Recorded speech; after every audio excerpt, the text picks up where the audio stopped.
Hello गाइजहरू हैन अनि आज हामी यहाँ राजापानी भन्ने ठाउँमा आइरहेका थियौँ हैन अनि हामी राजापानीमा एकदम रमाइलो गरौँ र यसो हरियाली वातावरणसँग रमाउँ भनेर चाहिँ हामी त्यहाँ चाहिँ पुगेका थियौँ र त्यहाँको वातावरण हेर्दा चाहिँ एकदमै रमणीय लाग्थ्यो हैन। त्यहाँ धेरै होहल्ला पनि थिएन, एकदम शान्त वातावरण हैन। एकदम शान्त वातावरणमा बस्न चाहनुहुन्छ भने तपाईहरु केही समयको लागि भए पनि राजापानी आउन सक्नुहुनेछ। राजापानी साँच्चैकै एकदम शान्त र हरियालीयुक्त ठाउँ रहेको छ, जहाँ बसेर हामीले आफ्नो मनलाई शान्त पार्न सकिन्छ।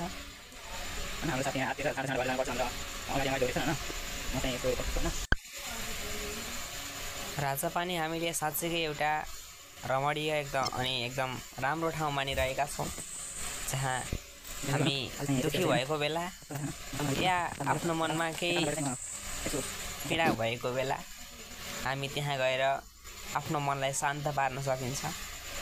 एकदम एक्लै गएर बस्ने ठाउँ रहेको छ, जहाँ हामीले पिङ खेल्दै तालहरूसँग रमाउँदै हरियालीसँग रमाउँदै हामीले दिनचर्याको त्यहाँ गइसके पछाडि हामीले सजिलैसँग कटाउन सकिन्छ। पक्कै पनि तपाईहरु पनि एकचोटिको लागि त्यहाँ गएर त्यहाँको रमाइलो हेरिदिनु होला।